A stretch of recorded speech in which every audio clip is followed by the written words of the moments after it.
Welcome to the Doherty Water for Food podcast. Since 2010, the Doherty Water for Food Global Institute at the University of Nebraska has worked toward one goal, a food and water secure world. One in which global food security is ensured without compromising the use of water to meet other essential human and environmental needs. It's a daunting vision, but one that is vitally important. This podcast amplifies the voices of those making waves in this space. We hope you enjoy today's episode. Earlier this month, DWFI Research Program Manager Ankit Chandra and Director of Policy Nick Brozović published research on entrepreneurial trends in the Indian agricultural water ecosystem and the larger business landscape of agricultural water use and investments. Agribusiness Matters is an endeavor to discover systems thinking in agriculture and presents a regular, holistic analysis of ag tech in India. It's hosted by Venki Ramachandran. Agritech analyst, independent consultant, and writer. Thanks to Agribusiness Matters, the following is their full episode. Hi, my name is Venki Ramachandran, and welcome to yet another podcast episode of Agribusiness Matters. Today we are going to talk about irrigation, and more precisely irrigation as a service in smallholding context. If you go back to the history of irrigation, flood irrigation goes back all the way to the Bible, and yet today accounts for 95% of the world's irrigation. Now, irrigation is a complex subject, and to talk about irrigation tech, we have two excellent researchers, Nicholas Brozović and Ankit Chandra from the Doherty Water for Food Global Institute at the University of Nebraska. Nick is an economist with worldwide experience in water policy, management, and economics, and Ankit is a research program manager with a fascinating history of running an agritech startup in India. What is very interesting about these two gentlemen is that they are academics with strong entrepreneurial genes. And talking about irrigation tech with Nick and Ankit was like opening the hive mind of global irrigation tech. We spoke about Israel, the double bind in water markets, the psychological factors that inhibit farmers from leveraging irrigation tech, and a lot deeper into the complexity and nuances of irrigation as a service. I bring to you Nick and Ankit. Enjoy the show.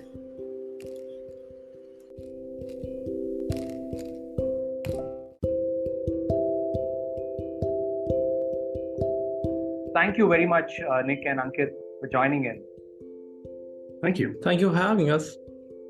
Great. So I want to start off with, Nick, you have been one of the foremost economists, I think, who's been talking about irrigation as a service. And we will touch upon irrigation as a service and various its policy implications. But before that, I want to start off with on a slightly personal note. You started your journey in the space of geology, right? And, when I look at, and you, of course, you also did your master's in geology. So as a geologist, in what ways did it change the way you looked at water in agriculture?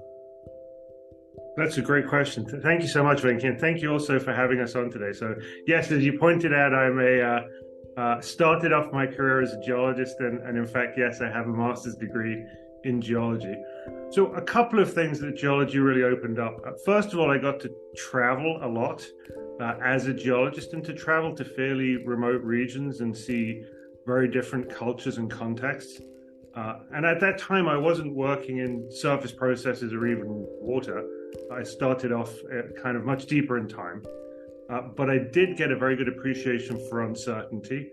And one of the characteristics of geology is that you're often dealing with systems where you simply don't know much of what you'd like to know. And so you have to get very comfortable with deep uncertainty and uncertain processes and uncertain models.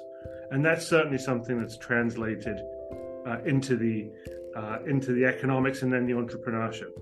So that's one thing. The other thing I'll say is that geologists are some of the funnest people to be around. And it's a great community. I still enjoy spending time with geologists. Their field stories are usually among the best. And that's something that I've also found working in water and agriculture. It's a great community. The people that come to it are often driven by a curiosity and a passion and a willingness to share that I really enjoy. I have no background in agriculture personally. I grew up in suburban London. And so in many environments, I know less than everybody else around me, but everybody's willing to share and help me learn. So that's another thing I've picked up from the geology. Interesting. I mean, I was looking at your older papers. In '96, you've written about the Himalayas and what kind of dramatic papers there. And in '23, we saw the Joshimath sinking in. So was there a sense of deja vu of, look, I told you? Venki, you're pointing out some of the work that I did very early in my career where the research question was, it's a good one and it's very abstract, which is really why are mountains as high as they are and no higher? Yeah. And so I did a fair amount of research on that question. And of course, working in the Himalayas is, if you want to study mountains and high mountains, you really can't do better than that. So I was very fortunate to get to spend some time in northwest India, among other parts of the Himalayas, and in Nepal as well. Okay. So, yes, and people still do reach out to me about that work and what it means now, and how more recent, particularly remote sensing technology, is changing understanding of those geologic processes. The most, the more, there's a very common quote that gets very fairly used by Taleb often, right? That in theory, there's no difference between theory and practice, and in practice there is, right? Which is one of the fun reasons why, one of the reasons I was very intrigued to talk to both of you, right? Ankit, you come from an entrepreneurial background where you co-founded an agri-tech startup way back in 2015, was that? Pharmacy? Yeah. And of course, Nick, you still run Mammoth Trading, right? And I also saw your FAO's open source water management platform as well. So I can jump into Mammoth Trading became Mammoth Water, and it's actually now exited. So I have no connection with Mammoth. Of course, the co-founder and I still connect pretty frequently. And then Aquacrop OS, which is the work that you mentioned, was work that one of my PhD students, Tim Foster, did. And that was taking one of those big FAO models and open sourcing it. And that's been great for the community because it can now be incorporated in a lot of geospatial work and modeling work in a way that it couldn't previously. And Tim and I also work closely together still. So. Oh, okay, nice. Thanks for the clarification. I mean, the reason why I was asking this question was, as entrepreneur come researchers. I mean, or maybe to put it other way, as researchers with entrepreneurial genes, when you are studying irrigation tech ecosystems, what is it that you are able to see? I mean, maybe it is something that's very obvious to you, but I'm curious to see what's the edge that you think you are able to see that probably somebody who is a researcher or who is in the academics but is not with an entrepreneurial background is missing out. Mm-hmm. Well, thanks for that question, Venki. That's a great question. I think seeing it through the lens of entrepreneurial research, we are very fortunate to be here at the university and do some sort of unconventional research, moving ahead of some of the traditional research we do in irrigation and water management. And one of the things we focus on is, what's the application of, what's the real-time application of water management and these technologies related to irrigation. And that demands some economic and commercialization aspect. And so we look into the ecosystem. We try to look into, who are the major stakeholders, what are their functions, how the functions are, closely related to each other. And we try to dig into and talk to these industry partners and government agencies and funders to understand what's going on, what's the entrepreneurial trend, what's the business instinct, and what are some of the categorical data analysis we can do with that. So that has been really an interesting research for us. Okay. Yeah, I mean, maybe Nick can add a little bit to that if I missed something. Yeah. Sure. So, I think Ankit phrased it very well. We're very fortunate to work where we do, in that our mandate is to track kind of global innovation around irrigation across the whole ecosystem. And, you asked what's kind of different, where are our advantages? We have a couple. One is that because the mandate is so broad, we do track innovation globally. And so we'll go from talking to smallholders and the entrepreneurs, serving them, right up to the C-suite and right up to the corporate CEO. And everything in between. And so it makes every day different, but it also gives us an access to all different parts of the ecosystem. Yep. Certainly, Ankit and I both have entrepreneurial interests, and we like to get our hands dirty. And again, within that entrepreneurial system, at some point, you have to get your hands dirty. You have to walk the walk in order to be able to speak authentically and genuinely. And so we're, again, fortunate to have the opportunity to do that across a variety of settings and interact, again, across the whole ecosystem. And we haven't really seen other institutions able to do that. Yeah, and that's something that's intrigued me as somebody who's working in agritech, that I hadn't until I stumbled upon your work in as the farmer-led irrigation and some of the papers you've written with your colleagues on irrigation as a service. I haven't seen any other studies coming from India. From whatever I've seen so far, I haven't seen much focus on irrigation as a service model, and sort of positioning it also as a farmer-led irrigation model. Yeah. So, when we talk about water, right?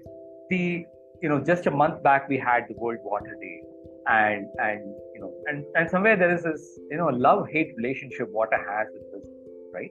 Especially in a country like India, where there is a lot of cultural nuance, right? There is almost like you don't want to go full on commercial. You don't want to commercialize water trading, and in a moment when such announcements come, you see the same flurry of criticisms and reactions that come in, right? And at the same time, as researchers, you do see unscrupulous exploitation, right? In groundwater management, or in terms of the way the systems are overexploited and pushed to the edge for various reasons, right? Some of which are reasonable, and probably some of which are unreasonable. So in that sense, how do you see this double bind in terms of water and its problematic relationship with markets? That's your domain, Nick. Yeah, so maybe I'll push back a little bit on the problematic nature with markets. So I've spent much of my career studying the value of water and the extent to which we can think of water as a tradable good, and there are limits to that, and there are very clear limits. I'd like to go back and talk a little bit. You said about this problematic relationship between water and business. When you work in agriculture, one of the basic issues that we deal with is that right now, most of the infrastructure to use water in agriculture is privately owned. It's privately owned, it's privately financed, the decisions are private. You have, whether it's the farmer themselves, the farm manager, the agronomist, the consultant, the irrigation dealer. And so if you really want to understand and improve water management at scale, you have to engage with the private sector. And when you look at how investment and you look at trends in irrigation, that's not going to go away. And so until we understand that water is it's a risk management tool that gets used to improve climate resilience, it gets used to kind of buffer agricultural production against climate risk to support rural economies. That's kind of the starting point. Now, governance is really important. That's not to say there's no role for government. Right? There's an incredibly important role for society, for government in water management. This is related to governance, and governance doesn't just mean very heavy-handed regulation. And so in a lot of the work that we do, and we've done a lot of that in the US, but also globally, is studying systems where you have very intense irrigation that is sustainable, and trying to understand what is it about those systems that works, and how do you take those lessons and transfer them elsewhere. And really a lot of it comes down to how do you build trust, how do you accept that the farmers that are using water, well, first of all, their current and future livelihoods depend on them being stewards of that resource. And that does sometimes mean that they can't do the things that they want to do now. But they also have to have a say at the table, and they have to understand that any regulations are intended to help them sustain their livelihoods. And so that trust building process, the use of data and technology to build trust rather than merely to enforce, is something that we think about a lot. And frankly, a really early part is just education, that there are a lot of misconceptions about water. There are a lot of misconceptions about the value of water and what's going to happen when you trade it and reallocate it and move it around. But there are even many simpler misconceptions. And so the first thing is you have to build a common understanding. And unless you have a common understanding, then governance is going to be very, very, very hard to achieve. It's a challenge for somewhere like India, where you have tens of millions of small farmers making their independent decisions. And coordinating large groups of people is tricky. It's something that Ankit and I talk about a lot, and maybe I'll kick that over to him for that context. Well, I think water is a really complex issue, as we flagged here, and a lot of it is it comes with local problems, and so you have to think about the local and context specific problems and come up with solutions which are suitable to localized problem and how to drive community to solve those problems. And so I think that's where I would add a little bit to next point. Yeah, I mean, if I were to sort of double click on this point a little bit, right? Like in countries like India, like what Ankit is rightly pointing out, there are a lot of local issues. Right? So let's say in India and I'm assuming in the case of more South in Africa, where infrastructure is oftentimes just owned by a larger group of people. Infrastructure is not a private infrastructure. The underlying infrastructure, right? Like for instance, you take a communal pond. Or which is part of the village where maybe a non-profit, an NGO would come in and dig in and make sure that it becomes a livelihood opportunity. So, right. I'm just going to add a little bit of spice to the question. Like if tomorrow either of you are going to meet the chief decision makers, right, in India, in the Indian context, and give a pitch about yes, let's say using some of the market structures to regulate groundwater management in India. What would be your elevator pitch like? So I've actually been in that situation a few times. Put us on the spot. No. I mean, so for that specific question, that's a great question. Yeah, so the setup is Nick. We've read about water markets. We think it's a great thing. Help us understand. What price should we put on the water and how we should set up this water market? And usually my response is, just slow down. Don't. There's a lot of ways in which water trading and water markets can go wrong. And that's so variable, right? Yeah, and they're so variable and they're so context specific. And the first thing you need to do is you have to understand that a water market and water trading generally functions well within an existing regulatory structure.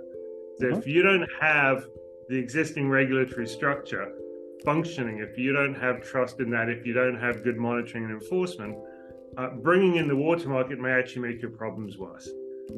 And that's an answer that sometimes I get asked back, sometimes I don't, but purely that is, that, and I'm a very big booster of markets. I think pricing water or valuing it correctly and building in incentives to conserve it, understanding that there is a price for water for the environment. You have to manage public health. You have to manage access to disadvantaged communities.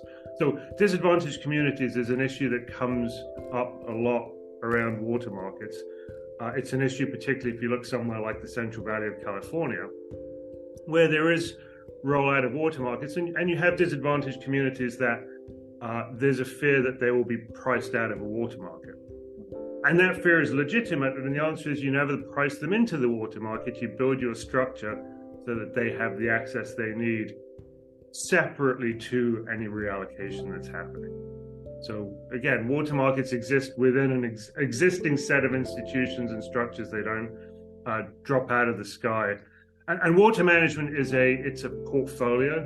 So if you actually look at any water users association or an irrigation district, their rules and regulations are often 50, 60, 100 pages long.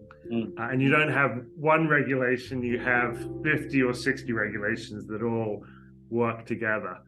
And understanding how they work together and why and how that decision-making group or committee or board of directors came up with those regulations will then let you decide how to set up a market. We've had an interesting project here looking at water markets for groundwater in Nebraska, and even across the state, it's a relatively small area. There's a lot of irrigation, but there's enormous variability in how those markets are functioning, how the rules work, even the names for the institutions, the permitting process, the cost. And that is in response to, as Ankit pointed out, to the local conditions. So how you set up the market is very much a function of the hydrology, your hydrologic goals, your environmental goals, and your social goals. And again, people want a quick answer. It's not a quick answer.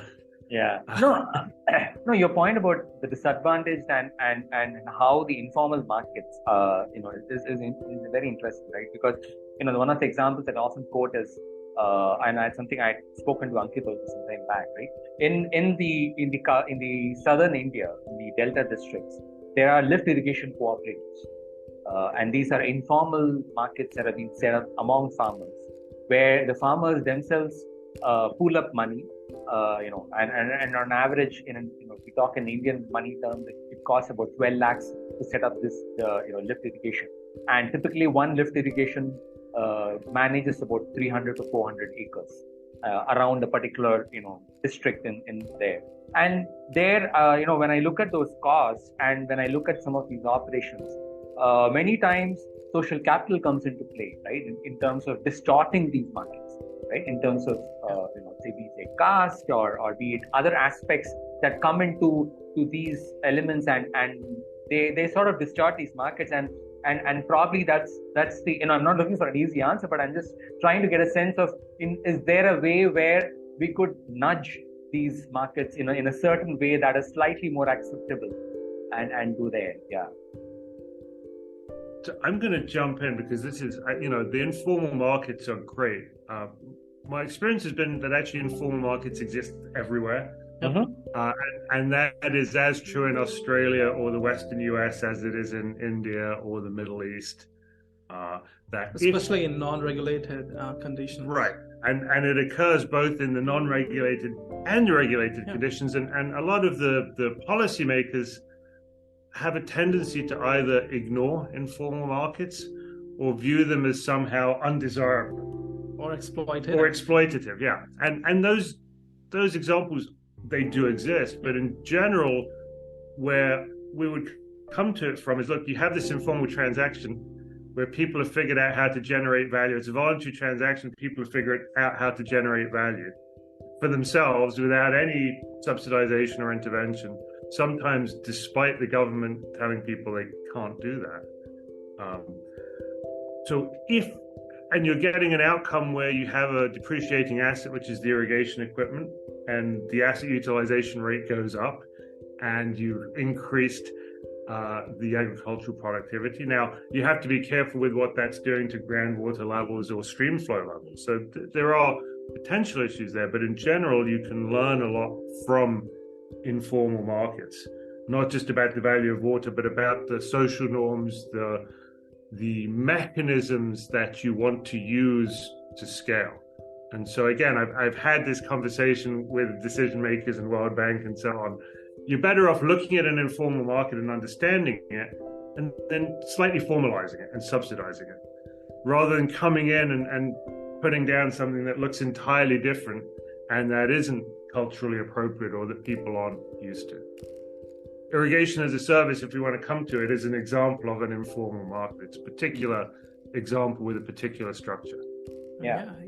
I mean, informal water markets in India, they have been there for decades. I mean, farmers sharing their irrigation equipment like pumps to other farmers in the neighborhood or in the region as a rental basis for irrigation service that has existed for decades there. And so that's kind of shaping into irrigation as a service model now. And in the last 5 or 6 years, we have seen that commercialization of this idea and concept after startups like AgriRain and Urja coming into the space. And there is a point around community development and the socio-economic dynamics of it. I wish I had an elevator pitch in my mind, Venki, but I do not have that at this point of time. but it really plays an important role when it comes to community irrigation. And Urja, one of the startups which leverages solar technology to help farmers irrigate. But what they do is basically they first come up and develop a community of farmers, kind of self-help groups, and through that they distribute the irrigation services. So I think that's one of the logical model to think about how to go around irrigation as a service and community model. Yeah, I think. And Ankit makes a very good point. Yeah. Yeah, sorry, go ahead. I was going to say, Ankit makes a very good point. The business model is really what matters. Yes. And we spend a lot of time trying to understand what the business models are for different modes of irrigation provision. Right. Whether that's a distributor network or irrigation as a service or an NGO managed and financed scheme. And Yep. that using those entrepreneurial tools really helps you understand if something can scale. One of the difficulties with pilot schemes, and I personally dislike pilot schemes because you can throw enough money at a pilot scheme to make it look that it works, but typically pilots don't scale because they haven't been put through that business lens. Yeah.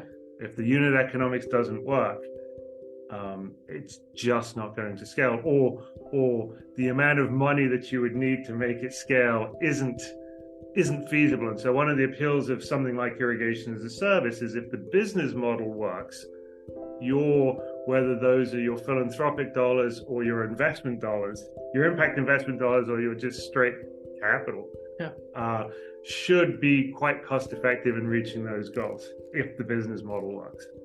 Exactly. Yeah, and I think that point on business model is interesting because today there is a lot of convergence that we are seeing, in terms of irrigation as a service, right?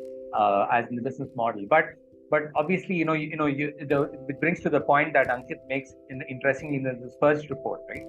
But there is still not much of partnerships that are happening between startups and incumbents, right? Although I think you quote about 52 million in terms of how much irrigation startups had raised over the years. And I think the larger question is, are these models scalable, right? And typically, I work a lot with VCs there, and typically whenever there are non-profits and sort of NGOs were coming into these kind of projects, it's somewhere a warning sign that we are not going to come. And which is what rightfully what you see also, right? Where there hasn't been much of venture capital activity there. So what do you think ways where we can really move beyond this sort of a roadblock that we see? Well, I think one of the major challenges for most of the agtech company, and this is thematically linked with all of the segments in agtech, not just irrigation tech, but it's about distribution channel and higher customer acquisition cost. I mean, a lot of startups we have met in India who are working on irrigation, they have direct to farmers or direct to customer business models, and that to scale up you need a lot of customers and really good distribution channel, which is not existing in India. And that's where the point is about the partnership between industry incumbents. And so industry incumbents have really good distribution channels and balance sheet and all of those, but the smaller agtech startups don't have that. And there have been little to no partnership between the industry incumbents and agtech, and that's why the smaller agtechs have been struggling to find that distribution. They're starting from scratch, and that's the problem. And building a network with a D2C model, a direct-to-customer model, and to scale up that startup, it's almost impossible. And there's another challenge with higher customer acquisition cost. When these startups goes to sell their products to farmers, the value is not really realized by the farmers. Selling anything in irrigation tech is hard. The value proposition is really difficult. So the customer acquisition cost, it just builds up. And so that's the two key problems around scaling up. So if there is an angle to kind of look into what's the sweet spot, how you can reduce the customer acquisition cost how you can tap the right distribution channel, understand the proper distribution channel, whether it's through strategic partnership or whether it's through acquisition or something. You need to have solutions around that, which can help bring more adoption of irrigation technology in the landscape. Yeah, and I think the point that you're making in terms of relying on channel is very important also, right? Because today, like I've seen, and that's where the most interesting part of how governments come into the whole picture, right? Like I have seen personally, I've heard pitches of startups where they talk about how they are riding on a particular government scheme, right? Mm-hmm. Right, in the PM Kusum scheme, for instance. Right. I've heard directly from the mouth of agritech founders who said that I'm going to leverage this on this government scheme, and which is obviously giving a subsidy, and which is in a way good, because you're piggybacking on it and you're also reducing your customer acquisition costs. But what it also sometimes does is it also ends up where the farmers are not able to appreciate the real value of the technology, because they are looking at the trade-offs on the benefit of the subsidy rather than the efficacy of the technology. Well, yeah, that's another challenge, right?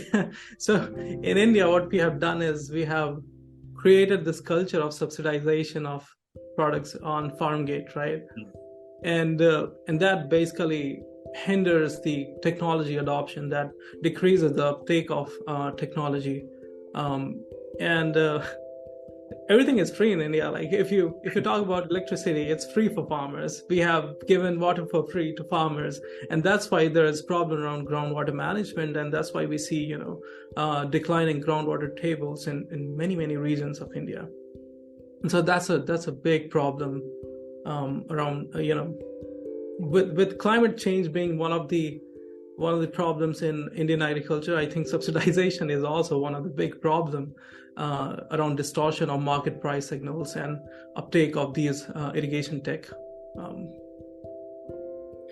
Yeah, I'll say I'm conflicted about this. So first of all, thank you. The pattern you describe is global, so it's very common for early stage ag tech startups to get grants to do technology demonstrations or technology adoption where they can provide their technology for free or at very low cost. Actually, it's typically free to a small group of farmers to test out, and then on the basis of that, they can have the next round of fundraising. And it's very common in those projects that once the money runs out, the farmers in the initial trial are no longer willing to pay for the technology, right.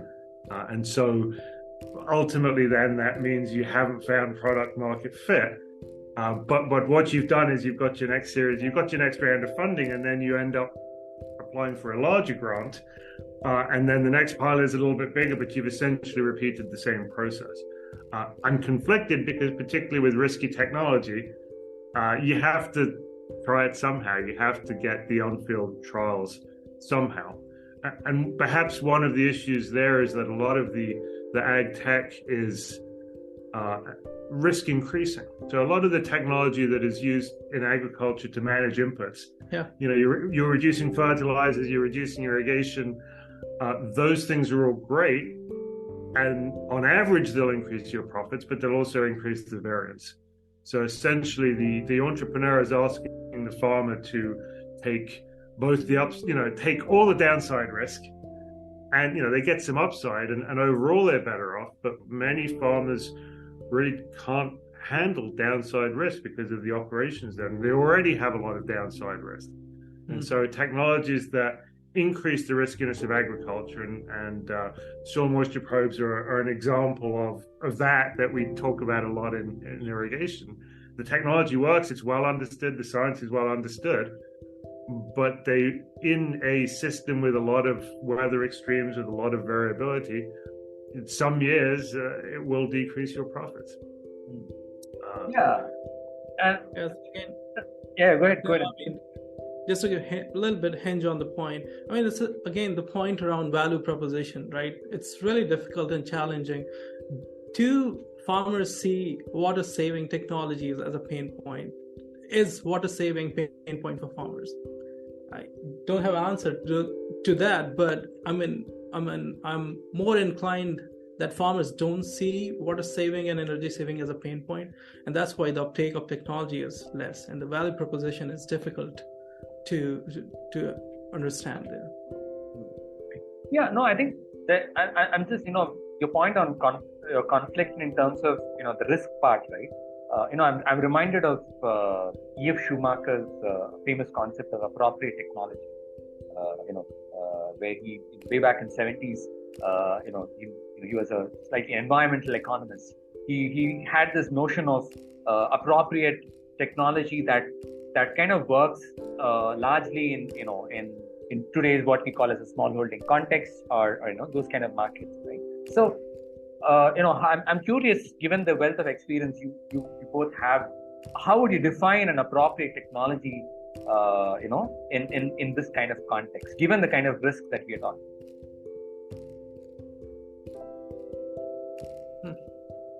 Do you want to take I can jump in a little bit with that. And so one of the trends that so first of all, I think the appropriate technology is the one that provides value to the farmer.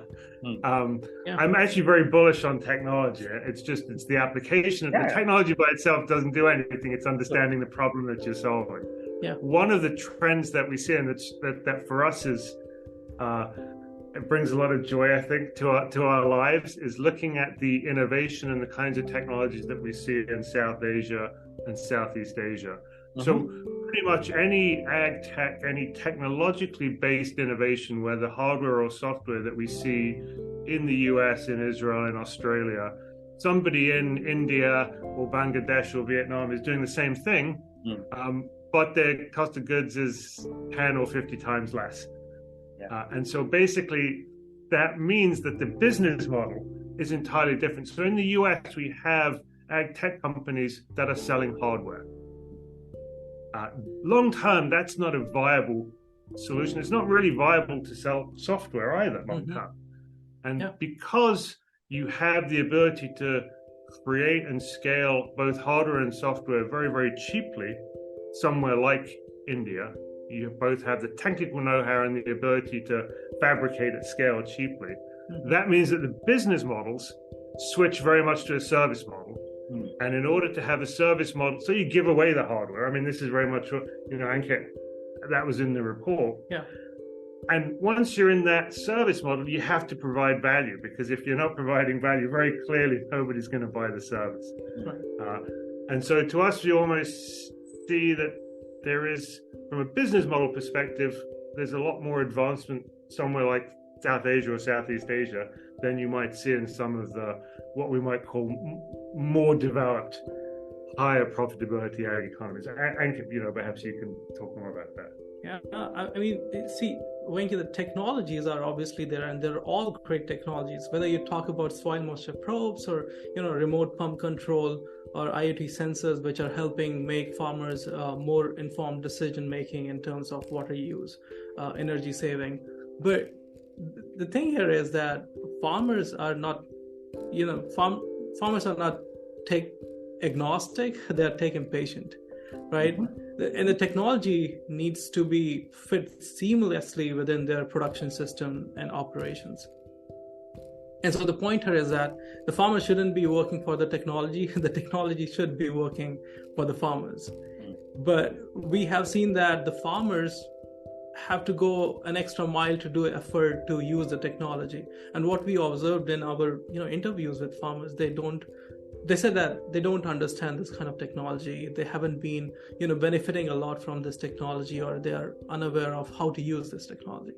So I think the real value comes from the strategy and business model. You can use technology to create more strategic and business model solutions.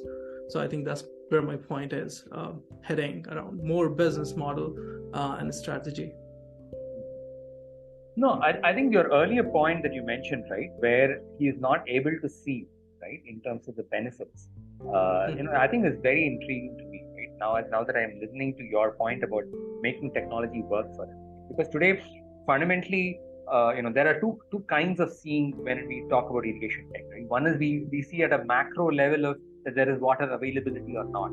The second one is a slightly more invisible aspects of, was there an irrigation efficiency? Was there a water use efficiency?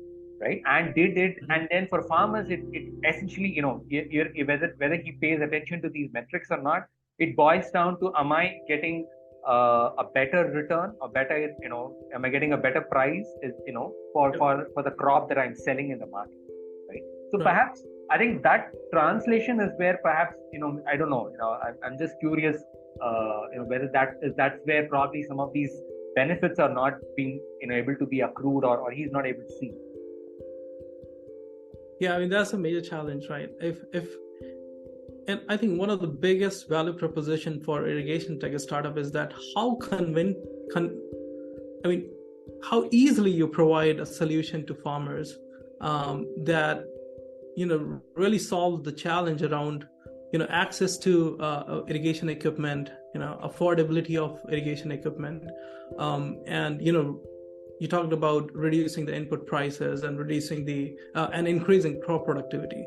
So I think those are three key ingredients for irrigation tech startup. If you can provide convenient irrigation, if you can really reduce the input costs, and that should reflect in the post-harvest, and if you can really increase the crop productivity, I think that's the way to go for irrigation tech startups. Yeah, something there.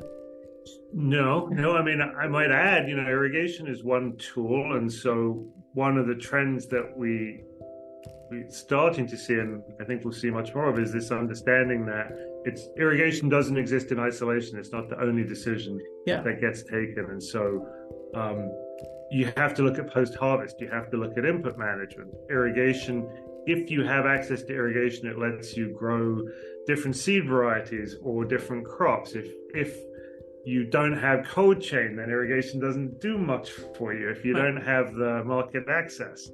And so some of the more creative partnerships that we're seeing are around this kind of bundling, that the irrigation companies go in on the back of the seed company, or are bundled with insurance, or you have the solar cold chain company that also provides irrigation services now.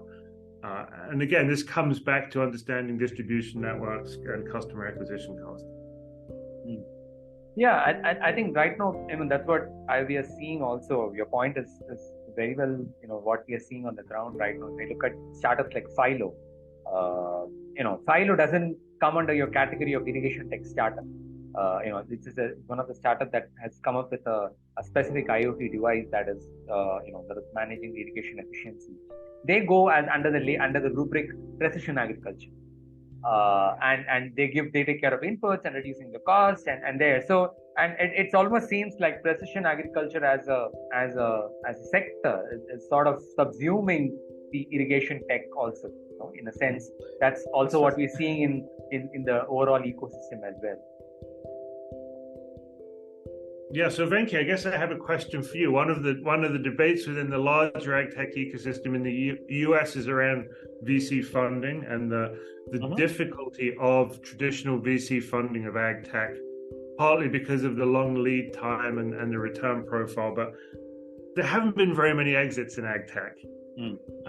And a lot of those initial investments, those funds are getting fairly advanced. And so at least there are active discussions saying, well, really, when we move forward, the most exciting things are likely to be on the corporate VC side rather than the traditional VC, because essentially the likeliest ag tech exit is to a strategic partner. And so therefore the likely initial investment, if you can start with a strategic investor whose distribution network and supply chain you can build out on, that's probably the right strategy moving forward.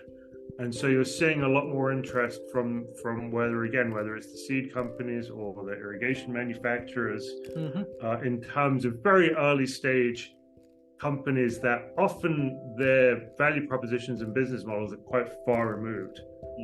Again, you can look at something like John Deere's investment in a plant, which is a plant genetics company. So I'm wondering, what's the state of that discussion somewhere like India?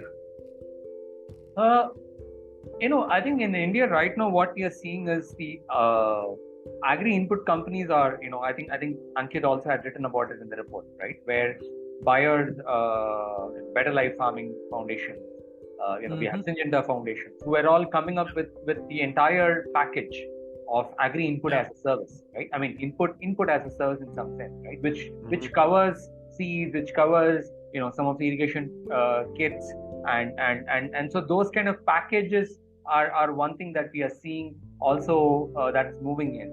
And obviously there is a lot more VC activity in the precision agriculture space, right? Because that's where that is, I mean, some of those aspects, if you really look at under the hood, it is irrigation tech, right? But you see it the way it is presented, it's positioned. It is positioned as a precision agriculture where the entire aspect of how do we reduce the cost and how do we model the land. I mean, especially now with ChatGPT, we are looking at this kind of a thing, right? Where we are looking at how do we model the entire agronomy and the land based data, and then model my entire agronomy plan based on that. So in essence, you draw your knowledge graph from your previous crop history, and then you come up with your own agronomy and a cropping schedule or your crop calendar based on that. So yeah, those are some of the trends that I'm seeing in an Indian context. But I'm not too sure if that's how they're looking in other parts of the world.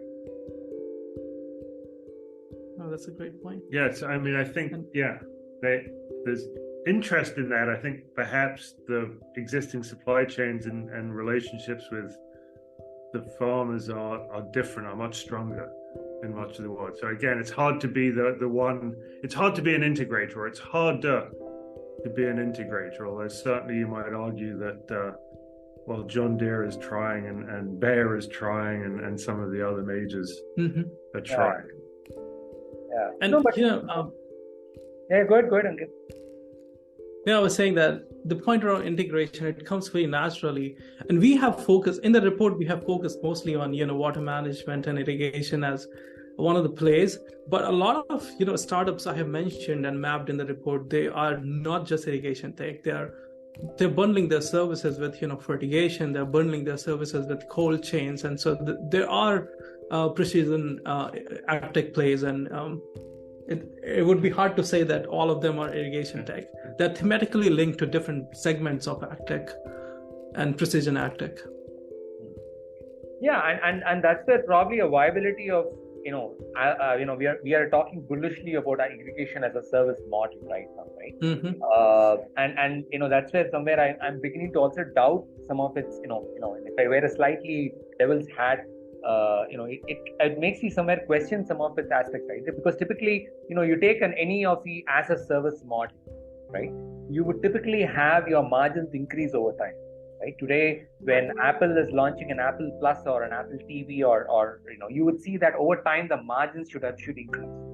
Whereas in irrigation as a service model, I am not too sure, whether over these times, as you start to integrate various aspects, right? You would probably have a model where your local channel is sort of amortizing the overall initial capex, right? And at least passing on the opex and the margin benefits there. But would he have a larger margin play over time when running with an irrigation as a service? I doubt it.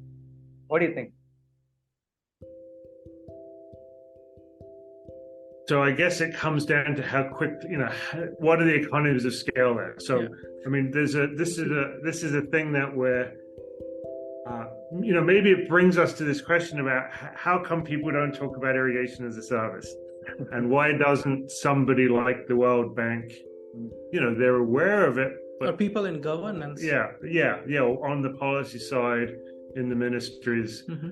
Typically the pushback is, look, there's only so much money to be made, and so if you bring in an entrepreneur into this system, basically that entrepreneur will capture all the margins over time, and so it's fundamentally exploitative. And if you want to help smallholders, the way to help them is to have them own their own equipment. That's the only way it's going to work ultimately. And we'll say that we're in the middle of the analysis. I mean, I'll say we feel pretty confident about the results, but we're researchers, so we don't, we haven't passed through all the hoops we want to, but, there are a good range of situations where you can very clearly make the case that with irrigation as a service, both the farmer and the entrepreneur can be better off. And this is something that has been really good learning for me. And we've had it in the back of our minds, but I was struck through work in Rwanda in East Africa, where we went and talked to farmers that were using irrigation as a service. And our assumption was that, they can't afford to buy the pumps. And we met a number of farmers who would say, yeah, look, I have the money to buy my own pump. I choose to pay for irrigation as a service because that's better for me. And because the entrepreneur can do it cheaper than it costs me. So that was a really interesting thing. It wasn't just the kind of the disutility of dealing with the pumps and the expense. It was actually, it's cheaper for me to pay this person to provide me water than for me to provide it for myself. And where that really comes down to, we think, at least, is economies of scale around purchasing and managing and around asset utilization. So it's not rocket science here, but if you're operating 1,000 pumps or 200 pumps or 10 pumps, your per unit costs are going to be much less. Yeah. And your returns per dollar, that is tied up in the asset are going to be higher. And therefore, there is a margin for you and a margin for the farmer. Now, what that does as you roll out, again, irrigation is just one part of the agricultural ecosystem. And so I don't know that we'll see the vertical integration. I don't think the irrigation and the service companies are going to provide everything. I think in that model, they get subsumed into something else. But they're probably more likely to be contractors of the something else of the actual vertical integrator, because it's a fairly specialized service. And in a sense, we are already seeing fertigation as one of the added value with the irrigation service. So that's coming up, and water and nutrients they're pretty much interlinked. So that definitely provides a lot of value addition to farmers. Yeah. No, and I think you had earlier touched upon John Deere, right? I mean, I was reading in this interesting piece of history where John Deere in 2008 bought about 6 of irrigation tech companies. And eventually they ended up selling it to a private equity firm in Israel. Yeah, that's right. So, which is probably the moral of the story is that if you're just going to bundle up irrigation tech, and even if you have the scale and you're an input player, unless until you don't aggregate all of these things together, you can't just scale purely from the benefit from the perspective of just an irrigation tech there. I mean that's the lesson I'm drawing it. I don't know. Yeah, exactly. Yeah. Again, John Deere is a good example there that they went in and they went out. Interesting. I mean, in general, irrigation, and this is a conversation that we've had with a number of irrigation company executives. Irrigation, the global market is relatively small compared to other agricultural inputs and agriculture in general, but the influence is outsized. And that's becoming more so, when you look at climate change, when you look at the predictions of what's coming in the next decades, and you think about climate resilience, irrigation, again, it's sort of a linchpin. So it's not something that is the most expensive thing that you do, but it's fairly critical, and a lot of the other high value components depend on it functioning correctly. Yeah, and is that probably why you would also see, I mean, we just few weeks back, Rivelis announced their merger with Jane, right? And we see some kind of a consolidation also happening. So is that also one of the reasons why you think this kind of consolidation is inevitable in this kind of context? You want to take that one, or would you like me to? Yeah, I think the consolidation will definitely add value to the whole ecosystem. And I don't know if the consolidation between Rivelis and Jan Irrigation, I don't want to comment much on that, but definitely integration and consolidation with different kind of startups which add value to farmers in a global landscape will be important moving forward, when especially think about climate adaptability and see things through the lens of ESG. It'll become really important. Yeah, I mean, I think across agriculture, there's a fairly high degree of concentration because actually reaching farmers is expensive, and so you need scale to have the distribution networks. One of the challenges for the irrigation industry is that to date, and again, this is perhaps similar to the tractor industry, that to date they've really been selling equipment. In the irrigation industry, it's steel, it's rubber, it's plastic. But in the economy where we're going now, they're moving more towards providing value through additional services, insights, and the potential to integrate with other parts of the agricultural ecosystem. And that's a challenge. That's a challenge for the incumbents, and they're handling it in different ways. But absolutely, it's a challenge. And again, the report highlighted some of those things. Yeah, again, it's about data-driven agriculture, right? And in the larger entrepreneurial trends, what we are seeing, where the trends are heading, is around agtech who are focused on data. Mm-hmm. And so if you can capture the right magnitude and right resolution of data, I think that's where the success is moving forward. Yeah, and I think the point what you're mentioning around them concentrating and also to focus more on what services and value add is interesting, because I was talking to the other day to an agri-tech entrepreneur in Africa, and one of the things that he was saying was a good way to enter some of the African markets is to start off with recycling the drip drip waste, right? And I found that very interesting, right? Because but it clearly points out to a gap in the ecosystem, right? Where you are talking about giving a low cost drip and you're giving, but you're not really sort of doing it in what is today the parlance is called as a circular economy. Right. Yeah. Interesting. So, today, one of the common accusations, or whether you want to call accusation or criticism, maybe that's a better word, is that there is a lot of Israel fetish in the, I'm using a slightly politically incorrect term here, but there is some sense of an Israel fetish in the way we designed some of our irrigation tech ecosystem. And I can give you a very recent example, right? In just few months back, there was a large non-profit organization which was installing about 100,000 farm ponds in the southern state of Karnataka. And I was there at the meeting, and the first thing that they were saying is that Israel has a lot of farm ponds, so we want to install farm ponds in this country. So how, as a researcher, how do you see this? That do you see that in what ways do you see the role of Israel in terms of the way pushing? Obviously, it has pushed the boundaries a lot further given the context where they are. But how do you see the contextual appropriateness of some of the innovations that are ongoing in Israel? Well, I can jump in.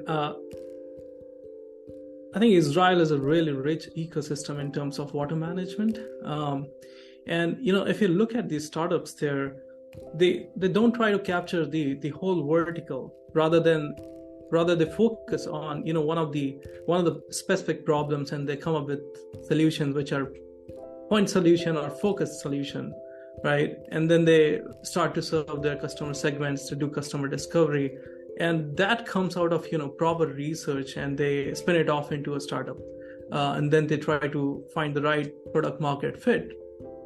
And I can also talk about the India and Israel relationship, because there are a lot of programs going in between India and Israel. So definitely there is a reflection of a lot of Israeli startups in India, and what Israeli startups like to do. And also Israel is closer to India in terms of distance. So these startups try to focus on different agroclimatic zones in India, and they try to test out their technologies within different programs, which through Bayer and Syngenta Foundation and other programs, And so there is a good value proposition, given that they try to focus on point solutions. And they can add a little bit more to that if I missed something. Yeah, so I think what you said was spot on. I mean, first of all, there's a lot to admire and learn from in the Israeli ag ecosystem, and in general from the Israeli tech ecosystem. And strategically, it reflects a long-term, very careful investment, including an investment in human capital. And so it's great. On the water side, and anybody that's an entrepreneur, anybody that wants to study ecosystems, you gain a lot from studying many different ecosystems and understanding what makes this tick, what's different here, what parts can translate. So the Israeli ecosystem is different from the Dutch ecosystem, it's different from Australia. Every country has its own quirks. Yeah. And again, that said, the Israeli companies around agriculture, water management have done an enormous amount of good work. The important thing to perhaps keep in mind there is, as Ankit mentioned, a lot of this work comes from a very specific context of aridity and water scarcity, and generally a highly regulated situation around water access and availability and monitoring. And so the solutions that tend to come out of that are phenomenally well suited to some contexts and perhaps not as well suited to other contexts. I mean, again, one of the things about irrigation is it's very, very broad. And depending on what the problem is, the nature of the solution and even the nature of the technological business model innovation may be very different. Right. One of the challenges and misconceptions around irrigated agriculture for the moment is this difference or the argument around water saving. And so you'll see a lot of companies say we're saving water, and many of those companies, for the farmer, they are saving water. But there's a distinction between how much water gets pumped out of the ground or goes through a pipe, and how much water the plant consumes. And if you're thinking about a watershed or regional basis, if you care about the water balance, if there are a lot of environmental values, or if there's some kinds of regulations, then really what matters is the consumed water. If you're paying for the water, what matters is how much water goes through the pipe.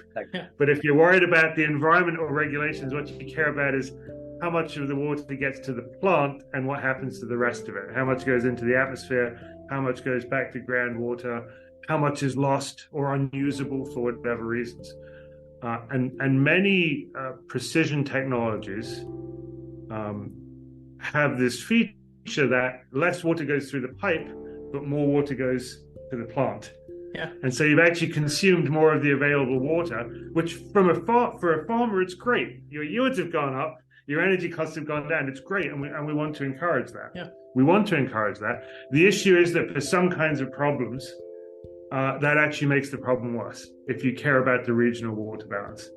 And that there's enough kind of nuance and complication in that.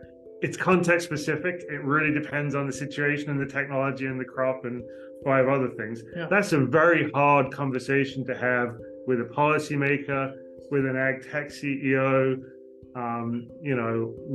with just about anybody. Nobody really wants, only the academics really want to have that conversation and some of the NGOs.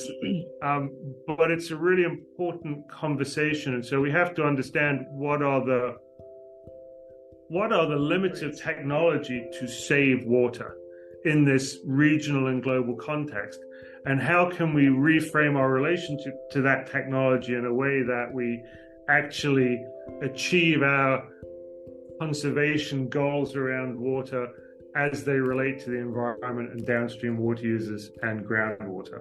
And that's a really tough question. I wish I had answers. I wish I could give you the playbook.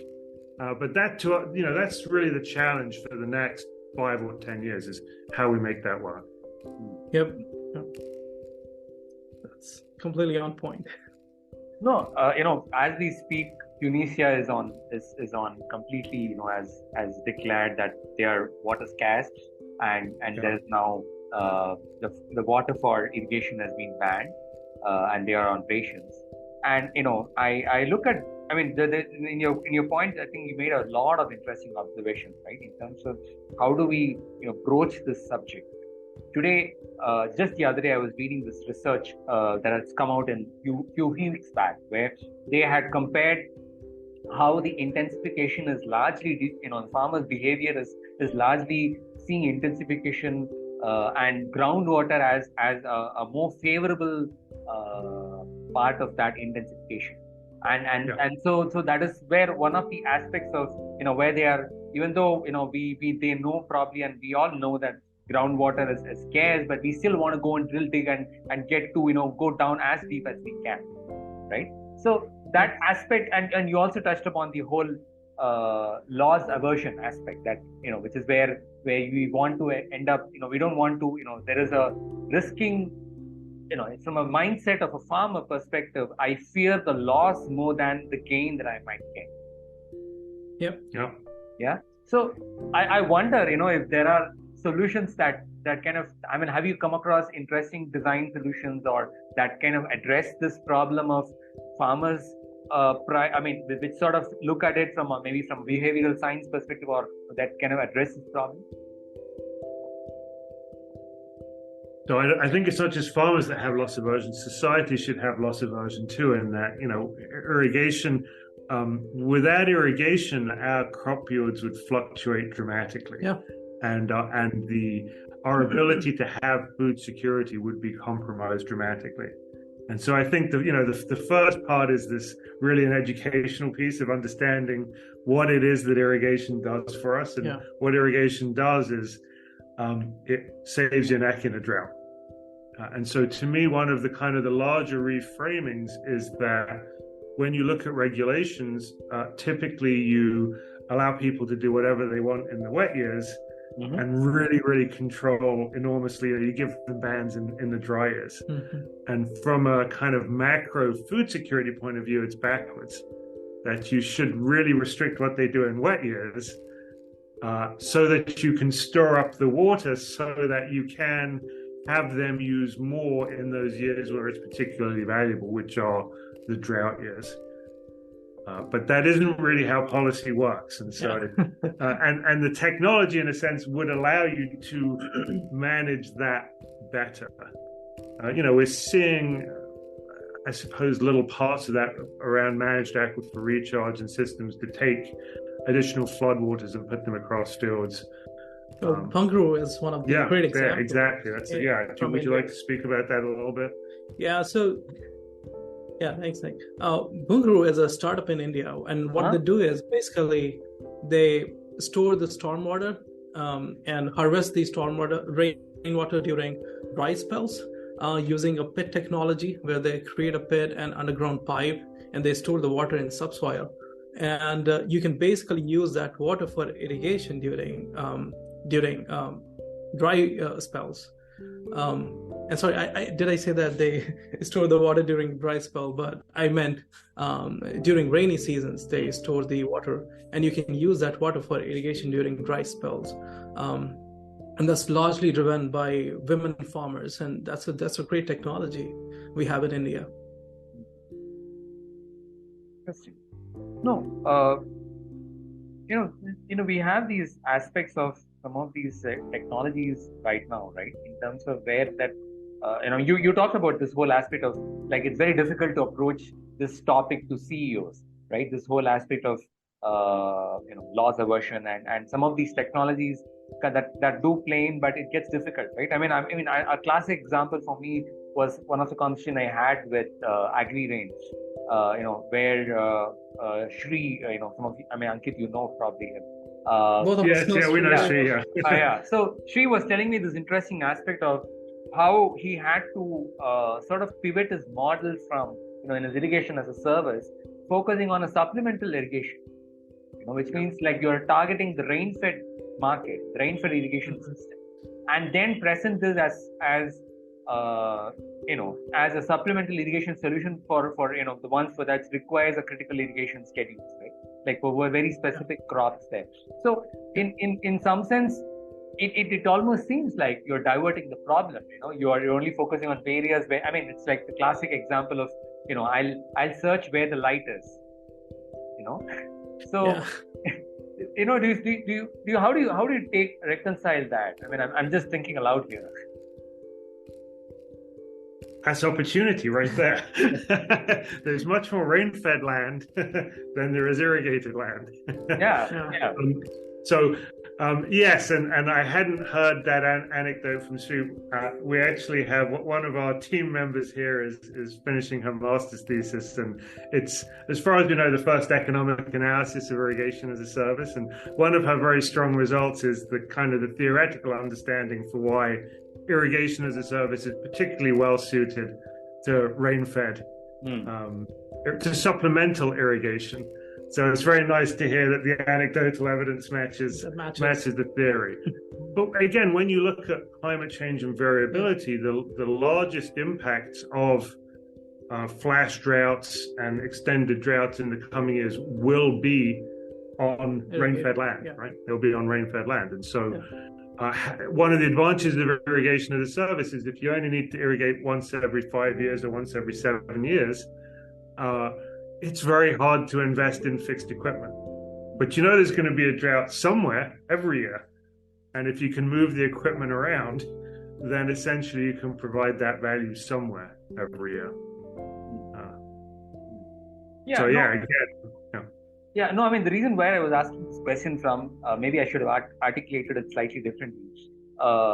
If you really draw the map of the agrarian map of India, the parts where which is largely irrigated and those which are extractive groundwater is being used are the parts where there is the central western belt, right, which is where a large part of the wheat and the paddy and which is where we end up producing more than what is needed, right? And there some of these parts are the parts where the irrigation agri-tech, the impact is very less in terms of the adoption is very less, right? And you see those aspects there. So, I mean, my question is, irrigation, when I just look at the way irrigation as a service is pivoting towards, it is moving towards rain-fed, which is great, but the extractive elements is where one would assume that is going is not going in. So I'm just thinking about, is there a way where, some of these could go into those parts where the problem is, I mean, as per one research, by 2029, the central western belt, the Indo-Gangetic plain, is bound to reduce its cropping intensity by about 60%. I mean, and that's just about 5-6 years from now, right? So, I'm wondering, is there a way where irrigation tech can really address some of the problems in that region? Well, I can jump in. So the problem you're describing, again, isn't unique to India. We see the same kind of pattern in, for example, the United States. Mm-hmm. And so I think there's a couple of things. We tend to think of irrigation as binary. You irrigate or you don't irrigate. And that's never really been true, but it's even less true now. Mm-hmm. And it will become less true in the future. It's a continuum. So that continuum from fully irrigated to fully rain-fed, there's a lot in between. And that smear in between where you sometimes irrigate or sometimes need to irrigate is essentially broadening. So at a macro level, what you see is there's some areas that are quite arid and that are water constrained. And in those areas, the irrigated area is already decreasing and will continue to decrease. Again, it sounds as though you have that in parts of India. You certainly have that in parts of the Western United States. In those areas, the technology helps you take the water that you have and match it to the crops that are really high value and grow well in those climatic conditions and extract the most value sustainably out of those resources, out of the decreased area that you can irrigate so that you can sustain a high economic output. There are other areas that have never historically irrigated, and now over time they will start and have started irrigating. And for those, you're also going to see sometimes a change in cropping patterns. You'll need to bring in the new institutions and the governance to manage the issues of water quantity and increasingly water quality. And so in a sense, we're I would say that's a huge, both of those margins are a huge opportunity, but they force us to think differently about our relationship both to agriculture and to technology. So again, these are we're not in a static system, we're in a dynamic system. And the technology, I think will help with both of those margins. But the questions you're asking are different depending on where you are, and the solutions are different too. Well, I'll also add that, specifically Agri has done some demonstration in those western and central part of India, and they have been really good results. So I think what's needed there is that Agri cannot serve whole region, whether it's in the arid region, but I think there is need for more and more irrigation as a service model to come up and serve those customers which are in need in those regions. So I think there is a desire to uptake these technologies, but we need more solutions to replicate in the regions. Yeah. So what I'm hearing you say is, I think some of these are working, but we still need. This is a topic that's slightly, it's closer to my heart, right? Because today you see Punjab, which was once the granary bowl, and is now in such dire straits, and you see the water tables, you see the ecological metrics, and right now there is none of the systems that are there that are really working in, and today, so the only way they are really rewarded is to switch to aquaculture, and that's the only way that right now where their farmers are kind of working in. So I think it's a very, we covered a lot of ground there, but I'm curious, in terms of your from a sort of historical view, right? I mean, if you look at flood irrigation, it almost goes back to the Bible, right? Yeah. And from there, when you're looking at now this whole evolution there, given that now with the climate change that we are seeing that there is going to be more and more volatility in the weather patterns there. Are there particular trends that based from your global researchers had that you're seeing that that are very, very unmistakably that prescient? They could say that if I were to do a crystal ball gazing, these are the two patterns that are most likely happen in an irrigation tech context. Well, I can jump in. So the larger trend in global landscape we have seen, and again, I'll touch the point around data, is a lot of companies collecting comprehensive data in the global landscape around, the water uses and energy use. And that's really linked with the climate adaptation and the climate change part. And I think that's one of the solutions. And we are lacking in India. We don't have a comprehensive data collection, which can also, potentially convince the investors.